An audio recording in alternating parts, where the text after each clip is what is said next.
Oh my goodness, this has been like such an exciting day. Um, we have author GN Wright here for our live author center stage. So it's just so exciting. She's the author of The Puck Secret. So we are broadcasting everywhere. Actually, I think I forgot to go live on Insta. Okay, I just did it. I just did it. So we are broadcasting in the FanGrrrl Romance Rex After Dark group, where really this live is supposed to be featured. And so that is the group we're going to be monitoring the comments on. So if you're making comments on the live, that is the group you want to do it in if you're not already in there. So that's the FanGrrrl Romance Rex After Dark, Edgy Contemporary Romance, and Why Choose. So, and then we're also broadcasting in the FanGrrrl Romance Rex Urban Fantasy, Romantasy, and Paranormal Romance group. And then also the FanGrrrl Romance Rex Authors Corner, and then the FanGrrrl Romance Rex page, and then also the YouTube and the Insta. Oh my gosh, you guys.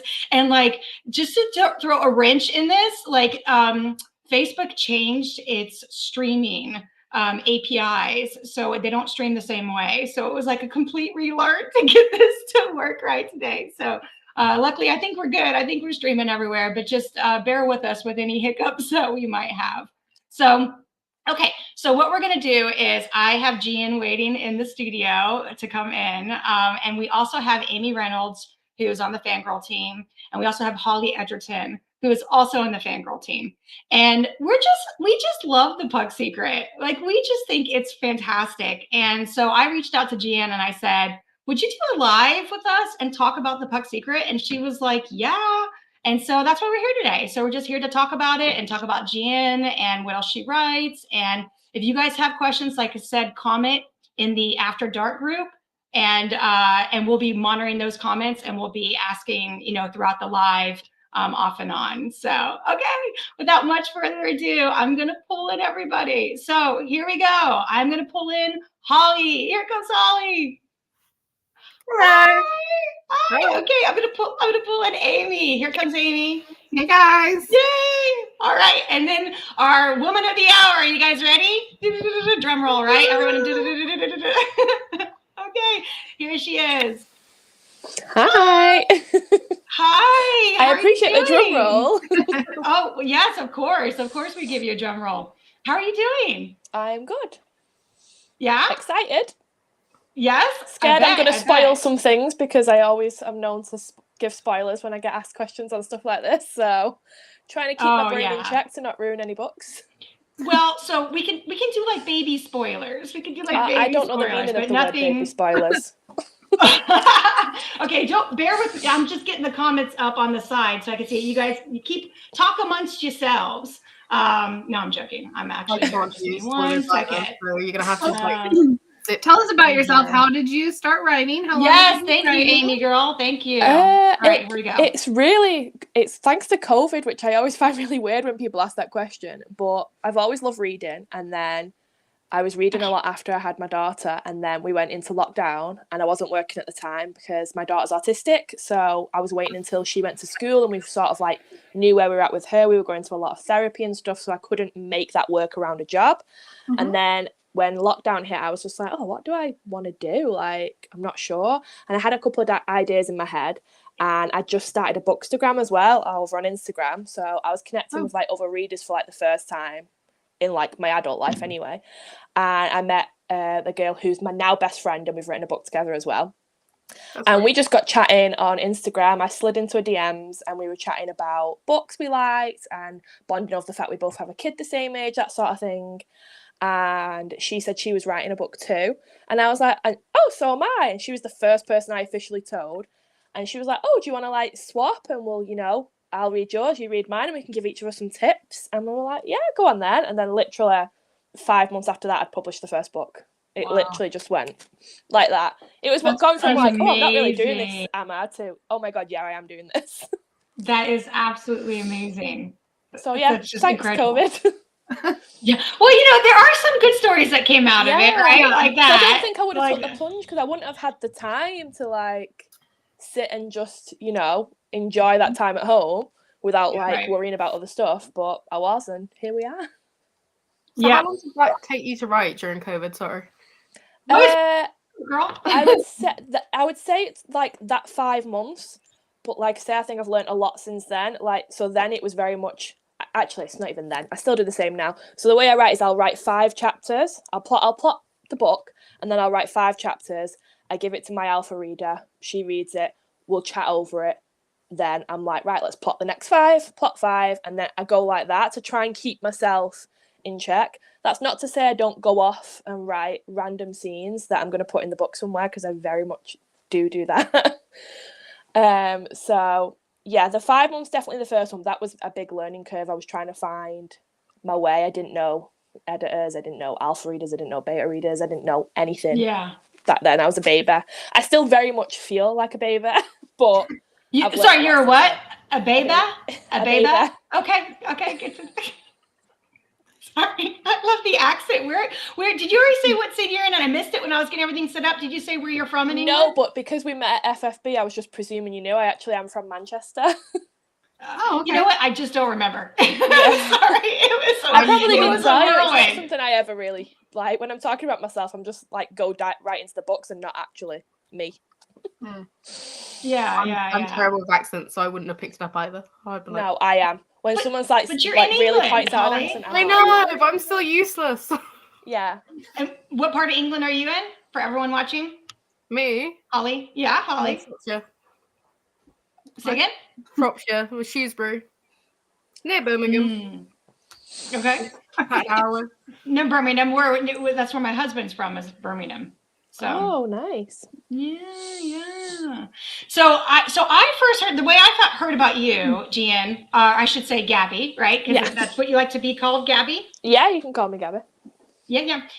So I first found your book because of Fiction Fans and Ball Gowns. So. Right. Right. So I was guest hosting it with FanGrrrl Romance Rex, right? And we were going over there. And so I was trying different authors, and you commented on one of the posts in the group. I said, authors, who's out there, who's going? Can you recommend a book of yours for me to try? And you dropped your book down. And so, I was trying a bunch of books. I was trying it and reading like samples and moving on to the next one because I was trying to get a lot done before I went. And I started your book. I could not stop. It is so, and I started like telling everybody. I told Holly, I said, Holly girl, and she's like, I'm not really a sports romance person. And I was like, I don't care. Just read it. Trust me. And you love it, right, Holly? Yeah, I did. It was really, really good. Really good. Blushing. Yeah. I really like the, and Amy does too, right? The You Got Mail vibe. Oh, yes. I love it. Yes. I love it so good. I literally, I'm going to tell you something now. After formatting the Puck Secret, the amount of text messages in it, I was like, I'm never putting that many text messages in a book again. And I've already done it with the second book. I've already put multiple text messages in the second book where I'm like, damn it, I'm doing it again. It's going to take me ages. I love texts and books. So do I, but when you actually have to like go through and format each one and like, it's a nightmare. So annoying. Yeah, I bet that's pretty... You did it really well, though. Really well. Thank you. It was just... I do love the text messages. I had a lot of fun with them. So let's go... So, okay, before we start talking in details, why don't you give us, anyone watching, a summary of the book who hasn't read it? So, Gabby. Oh God, I can write a whole Who hasn't book. read it? Who hasn't read it? So you gotta be careful. Someone who hasn't read it, okay, it's a hockey romance. Technically, it's very light on the hockey, thanks to my limited knowledge, but it's a hockey romance. This book is about the captain of the hockey team and the mayor of the town's daughter. The daughter's brother plays on the hockey team with the captain, and they hate each other because the mayor had an affair with the captain's mum a long time ago. It come out, she was sort of shunned from town and lost everything really, and the mayor didn't, obviously because of his status as the mayor. So the kids actually hate each other, and obviously the FMC Maddie, she's always going to her brother's hockey games and practice to like watch them and stuff like that. She sees the MMC Nova around a lot. They share some not so pleasant words with each other. They're constantly at each other's throats because they do hate each other, except then the book starts with Maddie's dad, the mayor, trying to force her into a business marriage to like help him in, the political world. And she ends up breaking her phone, going home, getting drunk, blasting Taylor Swift like every other basic bitch out there. And then she accidentally texts the wrong number, starts flirting with the anonymous number a little bit, and you'll have to read it to find out the rest. Yes. So it's just so much fun. Like, it's so much fun, but then like the angst and the the enemies to lovers, but them not knowing is so good. Like, it's so that good. was easy for me because all my other books are like dark romance and like really dark romance. So this was meant to be fun for me. I actually broke my ankle when I wrote this. I broke my ankle. I was in bed miserable, and I was like, oh, I didn't have my deadline for like 4 months, like, till my next book was coming out. And I was like, oh, what should I do? And I was like, oh, I'll write for fun. Started writing this purely for fun. Got about 80% in it, pushed it to the side to go back to my other book that was on a deadline. Gave it to my alpha anyway. She was like, oh, like, can I read it? I was like, yeah, but I don't really think I'm going to release it. Like, it's not like my usual stuff. And she literally come back the next day and was like, if you don't release this, I'm not going to be your friend anymore. If you don't finish this and get it out there. And I was like, oh, okay. So it's thanks to a broken ankle, really.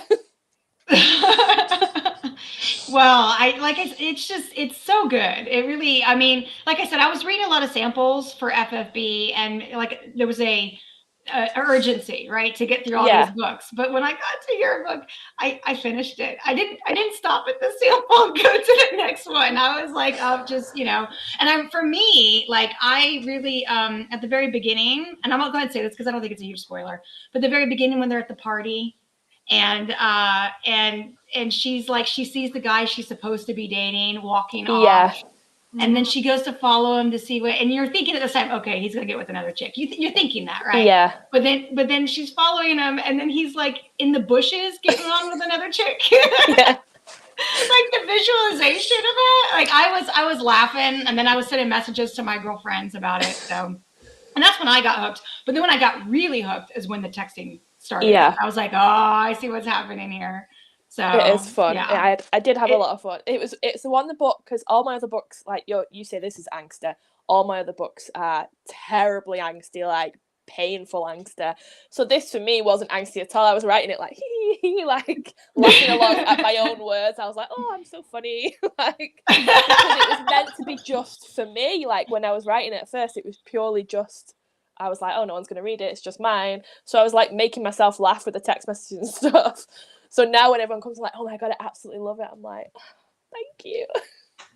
Oh, well, so Amy and Holly, how about you guys? When did you guys get hooked? Because I know you both got hooked like I did, but probably at different times. Not to put you on the spot. Well, that was the text messages. I think I remember messaging you back and like, this is fantastic. I love it. It's like a meet cute, but they don't know who they are, and it's fantastic. Yeah. And I was just turning to see when, the reveal would happen, when you would find out what would happen, and it was like the drama behind the whole thing is just, and then the whole subplot. I think as well with the text messages, a lot of the time that trope in books, they don't actually know each other beforehand. So like you get that sort of texting relationship, and you're like, oh, this is cute. I can't wait till they meet or something. But I think it was the excitement in it, like the texting these cute little sweet nothings to each other and flirting with each other, and then they're seeing each other in real life. Each other on the other one, being mean to each other, and I'm just like, this is fun. And I really like the dynamic of like, how in the real life, not in their texting, but like when they would interact together, they had like that attraction, like that love-hate kind of relationship. Yeah. And then they had this whole nother relationship with this anonymous texter, and they're like pulled in two directions. Yeah. You really could feel it like come out of the pages. It was great. I'm sorry, Holly, I cut you off. No, you're okay. No. I think when I was like well and truly hooked was after the party and he walked her home.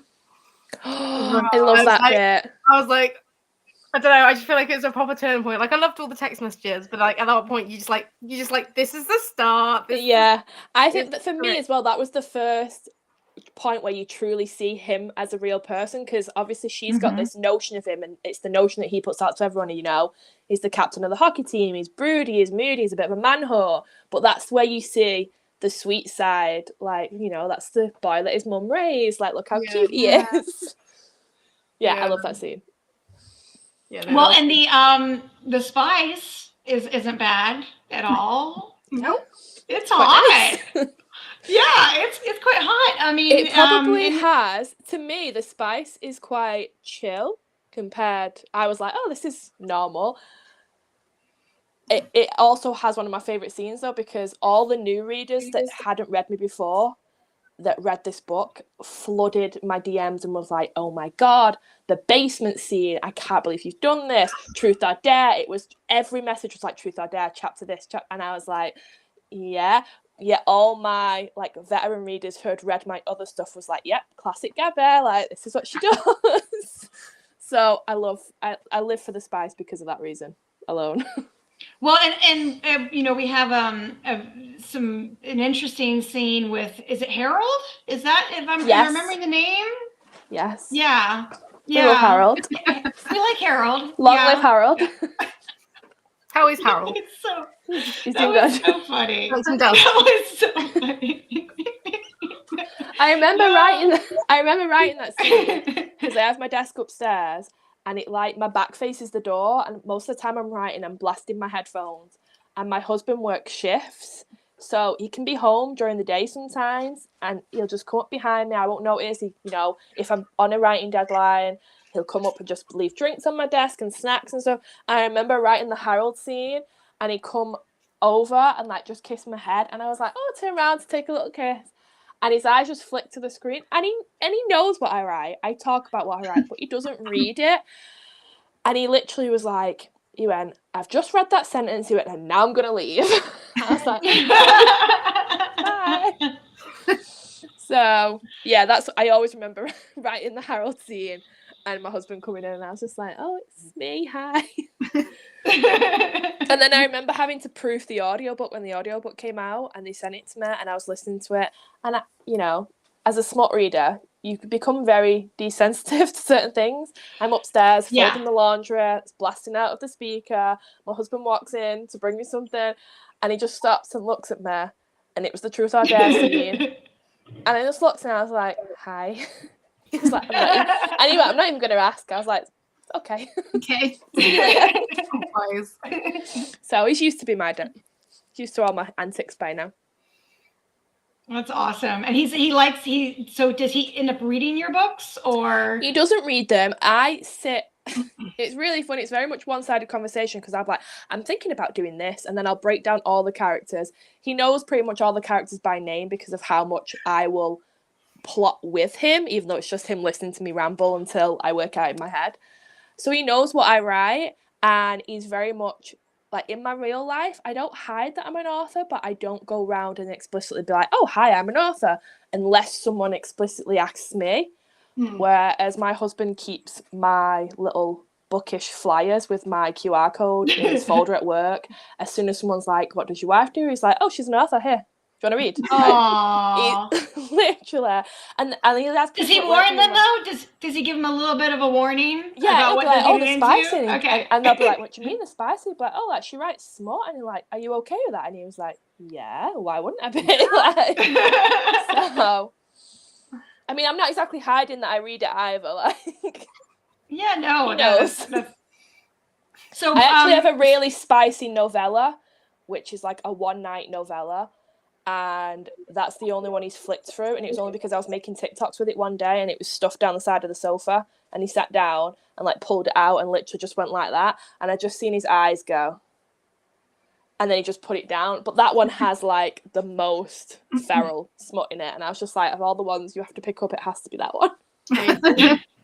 Murphy's Law, right? Is the way it works. So so there's a scene in The Puck Secret where at one point I was thinking, is this a white shoes? No, I'm just because something like that. Because I don't read. I think Amy, I know you're with me on this. We both we don't read blurbs. We just go in blind for books. Holly does read blurbs though. I hate blurbs. I don't read blurbs. You shouldn't read blurbs. No one calls them.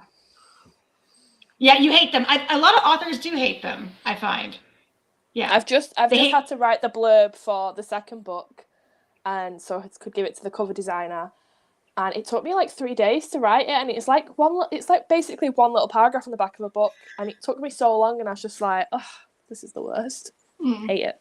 It's a tough. It's like how much do you say? How much do you not say? How much do you you need enough to hook them in, but enough to spoil it. I'm also the same with like trigger warnings at the beginning though on the author's note, because I don't want to be spoiled. I'm just like slipping right past it. I'm Me like, too. Nope.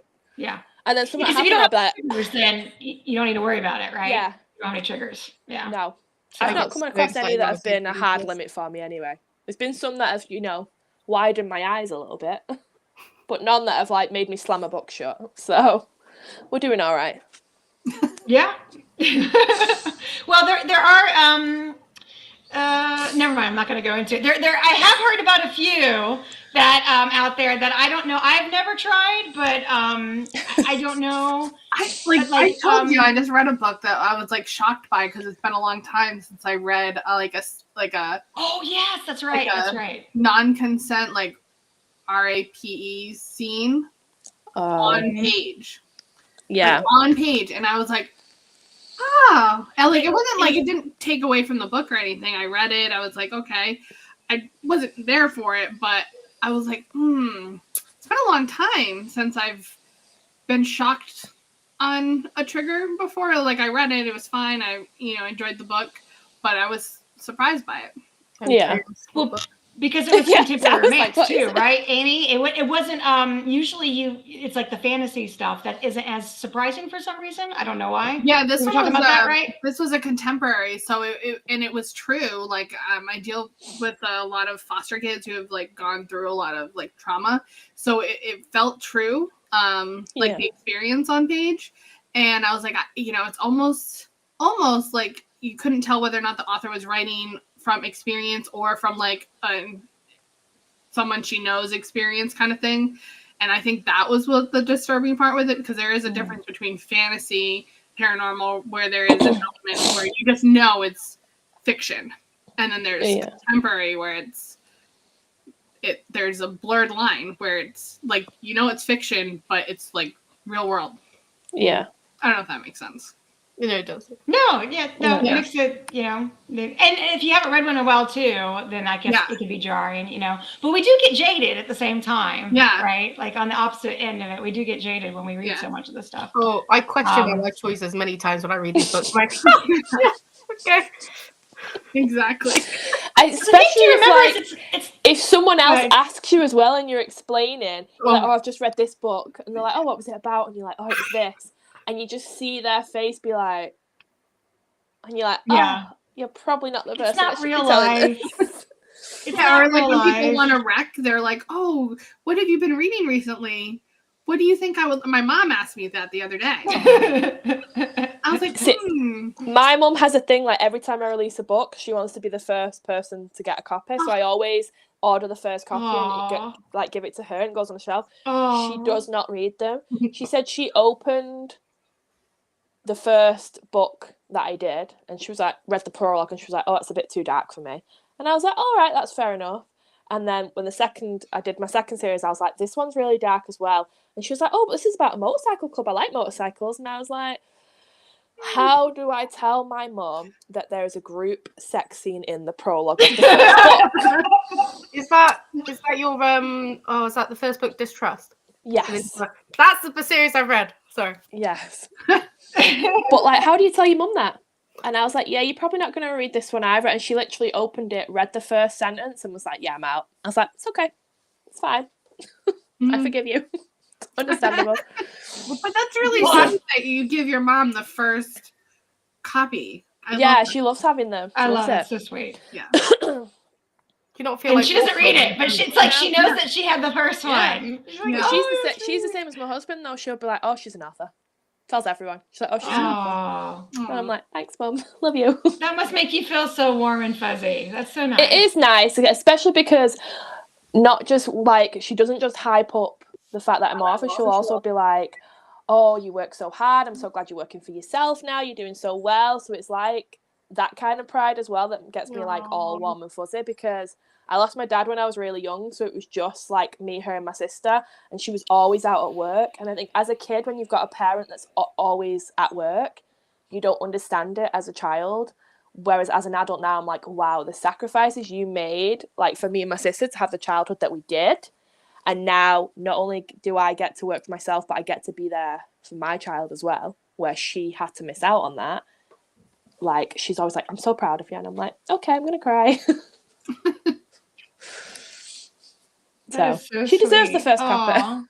That's really sweet. Yeah, that's sweet. It was when we were talking about moms too, and like not like we were talking about your mom a second ago. It reminded me, or Amy, I'm pointing like you know who I'm pointing to. It reminded me. I think we all see it the same way, right? I'm top left, Holly's top right, GN, you're top bottom right, and it's okay. Yeah. Right.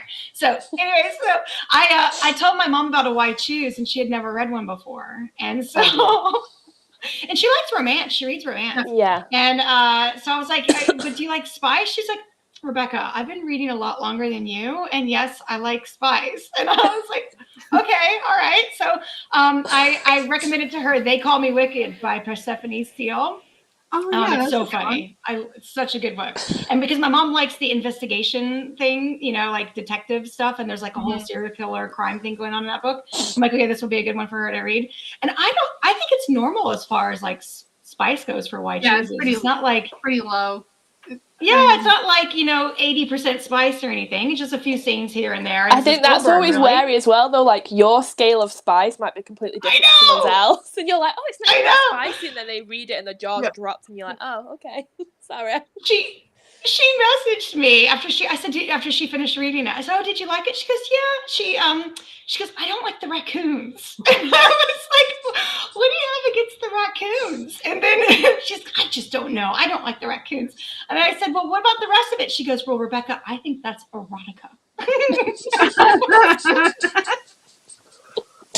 I've had so many times I've like recommended books to other people, and they're like, do I give you this? Also, like, when you start reading a book and you're like, oh, this is really good. And it's like, it's pretty tame. So I gave it to my co-worker. I was like, read this. And then I got to the end of it. And I was like, oh no. But she was like asking for it because I'd said, and I was like, I'm so sorry. No, always finish it before you recommend it. You don't know what's coming.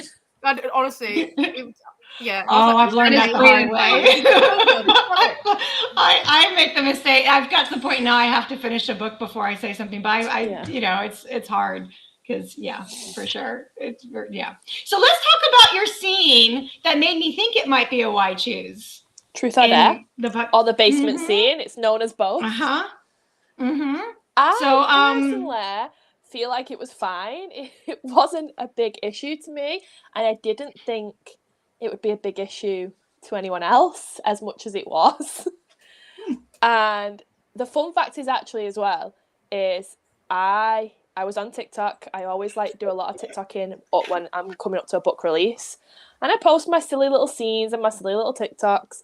And I'd been posting for about 5 weeks about the Puck Secret, and they were doing okay, like just normal amount of views. And then the night before I went to bed, I posted a TikTok. And then I woke up the next morning and it had blew up. And then I posted a TikTok about the Truth or Dare scene, and then that blew up as well. And I think that's what brought in a lot of people to read it, more readers than I'd ever had before, where people were reading and they were like, oh my god. And it was definitely like a split. It was definitely like some people were like, what is this scene doing in an MF book? And then there was definitely the others being like, so what are the rest of your books called? And I was like, here we go. But then also when I was like, here you go, I'm like, just so you know, I was like, the Puck Secret is fun. I was like, it's spicy and fun and a little bit angsty. I was like, the others, trauma. I was like, read the triggers. I was like, make sure you know your limits before you go into these ones. It's like, people are very sad in those ones. They're not having fun like in this one. There's not silly little text messages, like, read the triggers. So it definitely created a clear divide. But what I've noticed I've not even said what the scene was. Let's say what the scene was for people that have not. The captain shares her with his goalie. It's an MF, and he shares her with the goalie. He dares her to go with the goalie. That's, in other words, that's a goalie for people in America. Oh, yeah, sorry. My accent. I love the accent. I love it. I have to, I'm married to a Brit, so, I have a little You should be used there. to it then. Stop making fun of me. I love it. Anyway. I'm not making fun of you. I love it. everyone is always so focused on the fact that Nova is so possessive, and there's like a lot of the people that didn't like it were like, he would never do that. He was so possessive, like it didn't fit his character. And I'm like, did you read the scene after that? It fits his character perfectly. And I think so many people are focused on the actual scene in the basement that they don't focus enough on the scene in his bedroom and the morning after, where she bumps into the goalie and she's like, what's up with your eye? And he's like, don't ask stupid questions. Like, you know what's wrong with my eye, you know what happened. And that's what's really irritating, because I think maybe some people got to that point and they just didn't read any further because they were annoyed by it. And I'm like, the possessiveness was there. You just have to see it. Yeah. Well, and it's he's complicated, right? Yeah. Like it's not so. And cut that's and dry. Another thing as well. I think he's complicated. I like to write my characters as real as possible, and it's like people have flaws, people make mistakes, like, and especially like their relationship and their dynamic moves very quickly. They go from like hating each other to being in this complicated tryst with one another very quickly.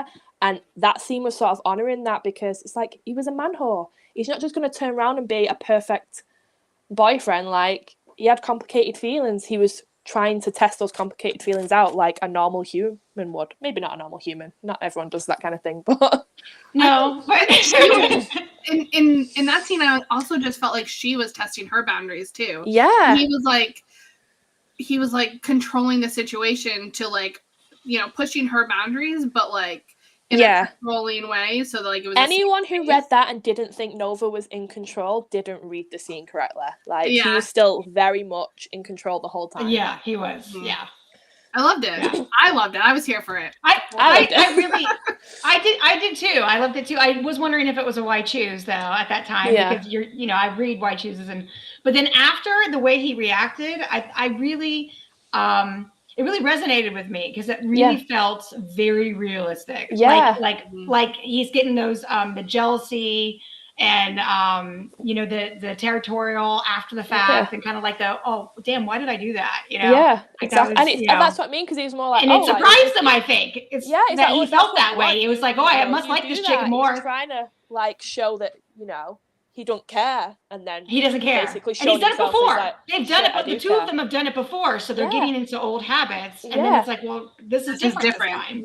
Yeah, exactly. This is different this time. Yeah, and now I have to like punch you out because you touched my girl. The one before it. the part before it as well, where she like she has that second like, I should leave, and it's like, nope, you're not leaving. I love that. I was like, yay.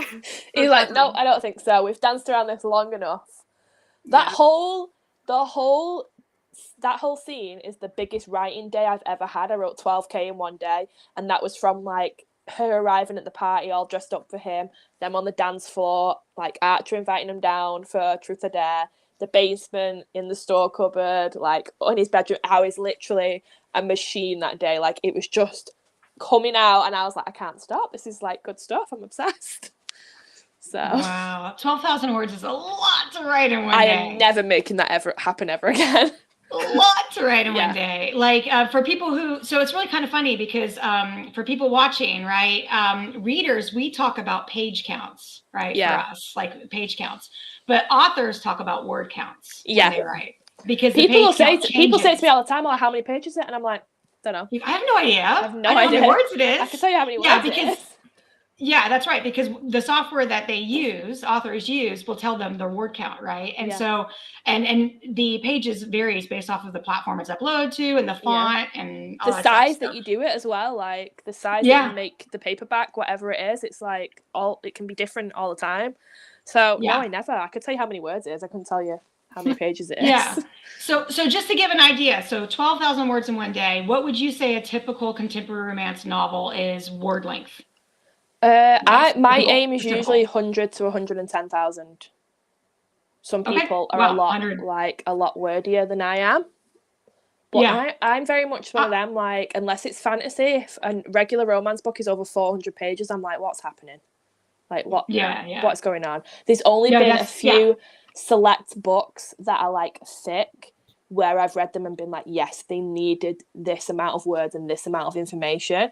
But for me, if it's just a regular romance, then I'm like, I want to get to the meet cute. I want to get to the point. We know, if it's enemies to lovers, it's like, I'm going to pretend to be shocked when the enemies become lovers. I'm going to be giggling when they you know, touch hands for the first time, or, you know, they call each other by the real name and not a nickname. We know it's coming, but it doesn't mean I'm not kicking my feet every time. Like, I don't need, you know, 300,000 words to feel that way. Well, but there's a reason for fantasies to be that long, because they have all the world building. Exactly, that's what I mean. So for me, if it's in contemporary, there has to be a big reason for that many words. Because you're already in the modern world. There's not, I mean, there is some world building, but not to the extent that a fantasy I find would it be very an hard off-world. for me personally as well when I'm reading a book. Like, when you go into a fantasy, you know them first few chapters are going to be building up the world, telling you the backstory of the main character, and you're ready for it. If I open up a contemporary and we're not getting right to something, some drama, I'm going to be like, oh, exactly, some drama. You want to hook them. Every single one of, like, the first book in my series, I always try, I'm like, right, what's going to be the thing that gets people in? And that's the same with my MC series. That's a Why Choose. And I was sick of reading Why Choose books where the group scenes weren't until the third or fourth book. I was like, I don't want to wait. So I put one in the prologue. I was like, let's do this. Let's jump right in and get things going. And people loved it. So I was like, it worked. Yeah, to give something to aim for. So, like, see, these laws will come later, but here's a taster. This is what's going to come. I feel like that one is really mean as well, because it's a really, like, good spice scene in the and it's just the prologue, and then chapter 1 is like, here's loads of trauma, enjoy. You've had that spice, now we're going to have a shit ton of trauma to deal with. And then more spice later. I was just thinking about the Why Chooses. I mean, some more of the more recent Why Chooses are more slow burn, like the enemies to lovers ones. But before, I would say like maybe 3 or 4 years ago, at least, maybe, when I was picking up Why Chooses, they got into it really quick. Like they got into it like at the 50% mark or sooner. Yeah. Well, I went through a phase when I first started. Like, the only Why Choose I read in the beginning was like Academy Why Choose. So they were slow burn because obviously the authors were waiting for the characters to age up. Which is always different for like us in the UK, because the age of consent is lower in the UK. So is it? It's only 16. For alcohol it is, but for in Rhode Island, the age of consent is 16. Yeah. So I always like see some posts sometimes where people are like, oh, I don't, you know, why do I need to read about 18-year-olds having sex? And I'm just like, it's just a book, like. Yeah. It's, you know, if you're writing an academy book, that's what you're going to expect to read. It's a romance. But yeah, because the age of consent here is lower, I'm just like, okay. I don't know why I didn't realize that. I don't know at all. Oh, okay, we have a couple comments on the side. I'm going to read these off here. So Carrie Morgan says hi. Tabitha says hi. Lopona says hi. And then Megan Ellie, she says, hey, girls. Hey, extra hi, Gabby. Oh, I love Megan Ellie, unless you know. I've not spoken to her for ages. I love her. Yeah, that's so cool. I miss you. For anyone watching, you have to comment in the After Dark group for us to see it. So because it's being streamed everywhere, but that's where we're monitoring comments. So that's the FanGrrrls After Dark group. Okay, cool. Well, so I honestly am kind of shocked. I knew the alcohol age, but I didn't realize the consent age. So that's a new one for me for sure. Yeah, the alcohol thing is something that wilds me out about America. The fact that like you can drive so young over there, yet you can't drink until you're 21. Like, that's horrendous. It's bizarre, isn't it? When you come from the UK, it's really bizarre. Yeah, like remember field days, like when I was like, oh, this makes me sound bad, but like when I was like leaving school, like going down the fields with my friends. This is what I'm talking about. Like, so like you say to people like, oh, I was drinking at like 14, 15, and to us, that's casual. That's the normal thing. Pretty much. To be drinking at like a park with your friends at that age in the UK. Yeah, I said that to a couple of my American friends, and they were like, "What?" Like, okay. Like, I remember my prom. Like, you always have like the after party. You go to your prom, and then the after party is like in a field. You all dressed up. And I was in a field. The after party. Just don't do it. I don't recommend it. My birthday's not until August either, so I was still 15 when I left school and had my prom. So I still felt really young. Whoops. Wow. Yeah, because we graduate high school at 18 here. You guys have at 16, and then you have your A levels. University. Yeah. That's another thing as well over here, because when we do your A levels over here, we call it college. Oh yeah, so we have school. Right. Yeah, 'cause we Whereas have, like, high yours school. is like, when you say college, you really like referring to university for us. Yeah, really. Yes. So we have like primary school, like secondary school, college, university. Yeah. Yeah, for us, college and university is just a different name for the type of Here they're institution. actually different though. So college here is like doing your A levels between 16 and 18, and then university is usually 18 to 21. Yeah, so they're the same ages over here, 18 to 21, but they actually do mean different things. Like a university tends to, the way I think of it, Amy probably knows it better than me. She always knows these things. She's like Miss Trivia woman. She's like, no. But university is bigger, right? Like there's a lot more students. It's usually funded by the state. Yeah. You know? Whereas colleges are like more, and usually smaller. Yeah. So I went to a little college in North Carolina. It was like 800 kids went there. That's crazy. Yeah. And it was like we would walk into the cafeteria and everybody had their groups. It was a lot like high school, but now in college. But this time, like everyone was nice. It wasn't like cliquish, like people would wave and stuff. But they still had, and all the different, like the lacrosse team sat together, the soccer team sat together. If we had a hockey team, they would sit together. And so like when you're, sorry, go ahead, Amy. No, sorry. I was gonna say I went to an all-girls high school, and it was like a max capacity of 200 in the high school. Yeah, I went to a really small high school. It wasn't all girls, but it was really small. Yeah, so we didn't have like sports teams. So I think that's why I like universities too. So that people are like, I'm like, hockey team, cheerleaders. I'm like, we didn't have any of that. Like that's crazy for me now when I'm like writing sports and stuff, like trying to get in the mindset of how important college sports is in America, because that's just not a thing. Yeah, it's huge over here. It's huge. I think it's that's insane. why those sort of books as well, because my brain just doesn't get it. Like you have like football, don't you? You have like football. That's probably the main thing, but it's like it's not really a big thing unless you go off to do it. But that's like it's like separate. It's not like someone comes to tryouts. I'm like, you should get like what is a scholarship? Like what? No, it doesn't happen over here. It's like, I think it's kind of sad though, like because you graduate from 16 and then like either you go professional football, right, or you are done, right? Essentially, I mean, you can play with like your mates on like a whatever, but like over here, you go to university and you can keep playing in your sports until you're 21 years old, you know. And then normally you can get drafted until like, and then it funds you, like it'll pay for your college if you're good, So like Calvin, my husband, he played. Holly, I don't know if I've told you this or not. Maybe you've heard it in conversation, but he used to play football for Stoke City in England. He used to play. He was their goalkeeper on the first reserves team, and he's from outside Birmingham. He played for the Wolverhampton Wolves. They picked him up when he was 9 years old, and then at 11 they released him. They thought he would never be tall enough to be a goalkeeper. And then Stoke City picked him up. And then at 16, he graduated from high school. And then he went to go play for Stoke City Pro until he was 21. And then my college found him and paid for a full scholarship for him to come over to play. And so he didn't have to pay a dime to go to college in the States. That's so cool. Funded. Yeah. So you saying he graduated from high school really made me laugh. Oh, you guys don't do that, do you? Not you, really. Yeah, I know. Sorry.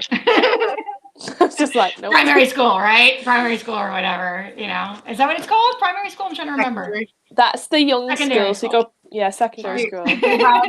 Was it 3 or 4 till 10, 11, and then it's secondary school, which is 12 till 15, 16, and then college is 16, 18, university is 18 plus. The only place we did graduation from over here is from university. Oh no, yeah. I was thinking prom. We graduate everything. Elementary school. Yeah. My daughter's graduating elementary school. Yeah. My son is graduating middle school. My best friend, she lives in California, and we've got kids the same age. And she'll talk about the stuff that he's doing in school, and she'll be like, "Oh, he graduated from pre-K," and I'm like, "What?" And then he plays like 3 varsity sports already, and I'm like, "He's 8. This is insane." Yeah. Crazy. Yeah. Different cultures. Yeah, it is different. But I tell you what I do like about England is that, at least what Calvin told me, I don't know how accurate I'll say this, but like they'll pick up kids at a young age to play with the clubs. So that way they train like with the professional clubs and get the really good coaching. And then every year they let kids go. And then at 16, if you're still on, they may offer you a pro contract. And that's how he got to 16, you know, playing. I think that's really cool. It'd be like, when I talk to people over here in the States, it'd be like if the Miami Dolphins picked up kids at a young age to let them play with the coaches there to teach them. They call them like a youth team, and it is basically it's like really just smart. Keeping an eye on them.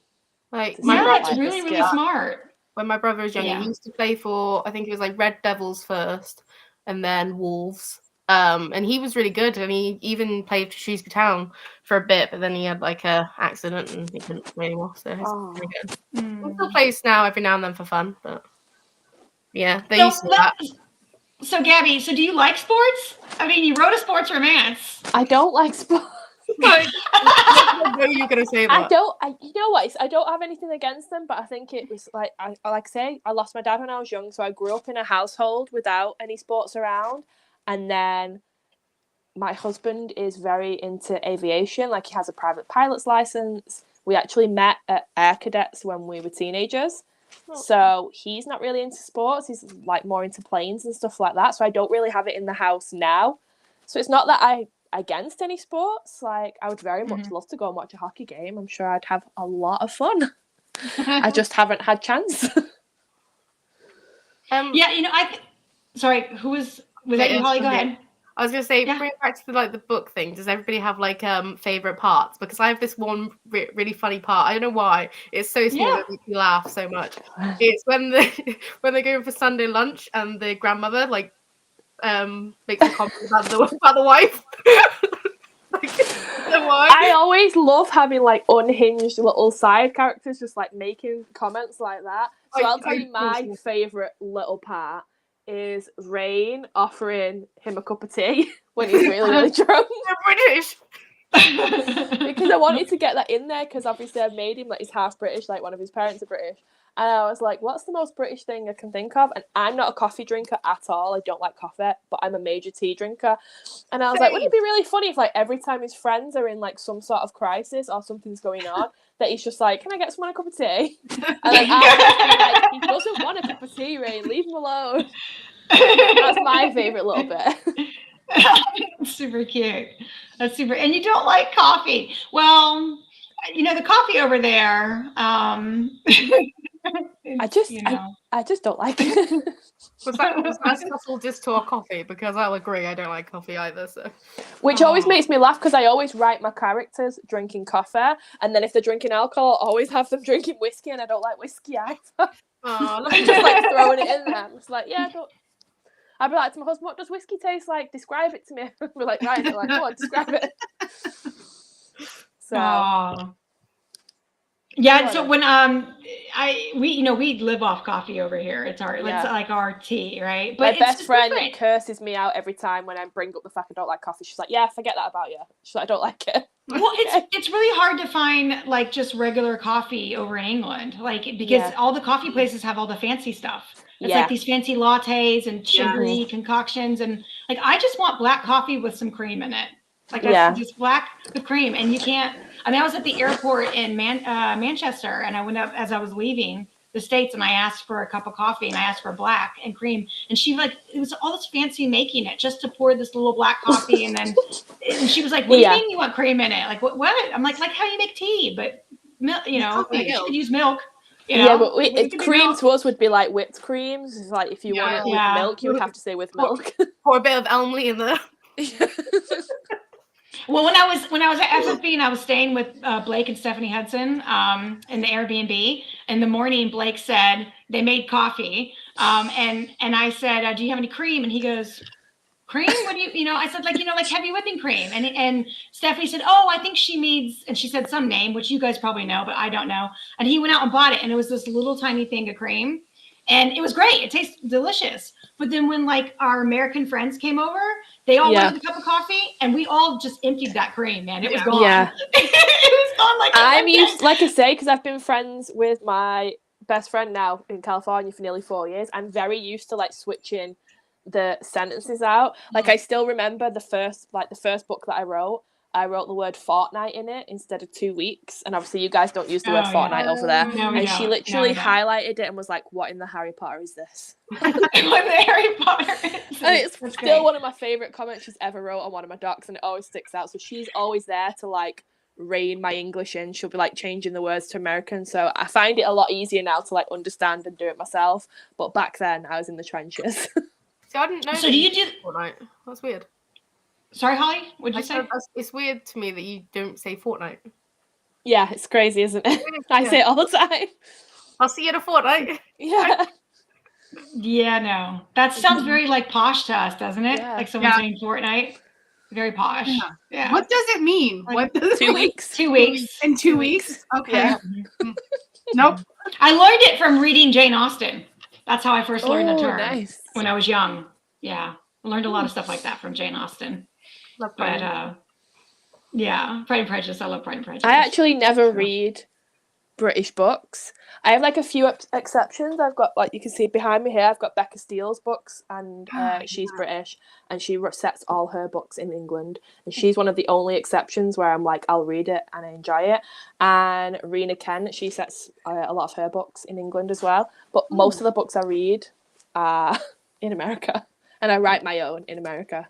So that's what I was about to say. I was like, so are all of your books, do they take place in America? Yeah, okay. And they all take place in the same world. Like I purposely set them all in the same world. So like my first series that I did is a dark romance I have to try it. series. And it's technically a trilogy with 2 standalones after it. So like the trilogy is for one couple, and then but then you can't read the standalones without reading that, if that makes sense. But then in the 3rd book of that trilogy, in the other books I'd spoke about the bad guy in that book having a motorcycle club helping him do stuff. I had to write a scene into that book. So I created the characters and I wrote the scene. And I was like, oh God, I actually really like those characters. And I paused what I was writing to like go to my notes doc, opened a new one, typed the name of the MC in, and I was like writing a couple of things. Finished that book, was supposed to start the 4th book that follows it, and then went and wrote the 1st book in the motorcycle series instead. And then I just couldn't stop the crossover then. So like then in the 2nd book of the motorcycle series, the characters from the 1st like series came into it. And then the town that the hockey book is set in is purposely a town that's mentioned in those other books that's right next to their town. And I'm writing the Puck Decoy. I'm writing the Puck Decoy right now, which is the 2nd one. And which is on Maddie's brother Josh. And we'll have a spoiler. Josh is obviously trying to take down his dad. Oh crap! It's not a big spoiler. I was trying to cover my ears, but I have AirPods on, so I ain't gonna take my AirPods. I don't want to hear the spoiler. I wouldn't say it's a spoiler. It's just obvious he's trying to, take down his dad for what his dad's been doing to them. Right. Yes. So he's looking for a bit of help, and the name that he is given is one of the characters out of my 1st series. And I'm also working on his book as well. So right after the Puck Decoy comes out, this character's book's going to come out and finish off my 1st series. And everyone reads that my 1st series, this guy is their favourite character. So I know when they get to that point in Puck Decoy where he pops in, they're going to be like, you sneaky little witch, putting him in here, because I know they love him so much. And I love him so much. So I was like writing him in. I was like, this is going to be so fun. It's smart too, because people who like cling on to that character from the Puck Decoy who haven't read your other books. Well, like, I'm going to go look up your other books right now. For people that, for people that don't know who it is, Smart. they'll just see that character and be like, oh, this is an interesting character. But for like my readers who are like weaved into my world right along with me, they'll be like, oh my God, she's done it again. And I'll be like, yes, I have.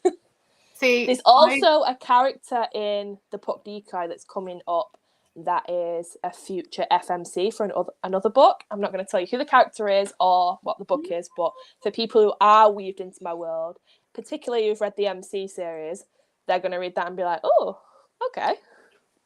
I can't help myself. I tell myself I'm not going to do it, but I do it all the time. And it makes it harder because then when it comes to writing those books, I have to go back and read certain scenes for what I've already wrote and be like, right, what did I say about this character? But I can't help it. I love it. I love doing it. Well, you are Look, you are just such a fun person to talk to, by the way, Oh, Gabby. you. Like the book, it's so refreshing to have a book that's as good as The Puck Secret that we can all fangirl over. But then also getting you on the live, like you're so entertaining. I'm just, thank you. Usually like everyone's entertaining on a live, but usually it's me. And I'm No, just like, I can just like listen. The Let me just sit personality here I and just created just for listen. you guys tonight. I love it. It's great. It's so nice. You know, That's what so makes much me laugh as well. I've fun. been like writing the Puck Deca, and my alpha was reading it, and she was like, "Oh my god, I absolutely love Hella," and I'm like, "Thank you." And she was like, "No, you don't have to say thank you." And I'm like, "No, thank you, because I'm basing her solely on myself." So thank you. I was like, "She That's so is cool. me." That's cute. That's so cool. Well, you are so much fun. You must have tons of girlfriends. Do you have tons of girlfriends? No, you must draw them like magnets, man. Believe it or Seriously. not, I am a huge introvert. Autism. No. So, no, yeah. This is like an hour of time where I'm like, yeah, I can be fun for an hour. And then the battery Then dies. you're going to decompress. Yeah. And then I'm checked out. I'll need 3 to 5 business days to recover. Well, we thank you. Okay. So, Gabby, we need to know, Amanda Starr is asking the name of your first book for her to go download. I'll tell you, and look how prepared I am. Oh. Yes. All right. So we only have a couple minutes left. So give us all the deets. Like this is Revival the King. It's a dark romance. Like I say, there's 3 books that are focused on the first couple, Marcus and Elle. And basically they are childhood best friends. And then they live in a town that is built on secrets and blood and lies. And something happens to Elle in the prologue when she's 14 and she runs away from town. Marcus doesn't know where she's gone. He thinks she's betrayed him. And then she comes back when she's 18 to get revenge on all the people that hurt her. And they're sort of enemies at that point. But she's also got a very big secret that she's harboring. And also, she is a badass. When I say she's coming for revenge, she's been off the last 4 years training. She knows how to, not get hurt anymore. And then not only that, but Marcus's 2 best friends.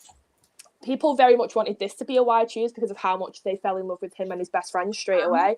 But his best friends are very fun. One of them's like, your typical playboy. He's flirting with her all the time. He's got a heart of gold. But then, his heart is also filled with trauma because I do that to all my characters.